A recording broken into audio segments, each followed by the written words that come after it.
Have you ever wondered why God seems so hidden? If he wants followers, why wouldn't he make the evidence for his existence and how he wants us to live clear? I remember when I was a college student, even though I've been a Christian my whole life, I hit a period of real questioning and doubt. And I read this atheist blogger, and he said, if God exists, why doesn't he do something like arrange the stars to say Jesus is Lord? Or why doesn't he write on every single cell made by Yahweh? After all of our toys say made in China. And this really bothered me until I began to ask the question, is there sufficient evidence to believe in God? Has he made himself known? And as I look around, I realize that God has made himself known in the intricacy and the beauty and the vastness of creation. That's what Romans 1 tells us.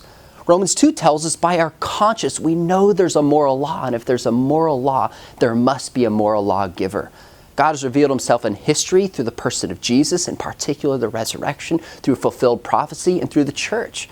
So for those with eyes to see and ears to hear, God has actually made himself known. Now, he might not reveal himself on our terms the way we want him to, but Acts chapter 17 says that God has commissioned the time and place in which we live.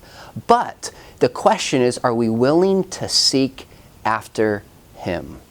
So rather than getting hung up on the question, why is God so hidden? Maybe we should ask the question, am I willing to seek after the evidence? And am I willing to believe in God and see the way he has actually made himself seen? And I think when we look at the question that way, we realize that God, in fact, has made himself known.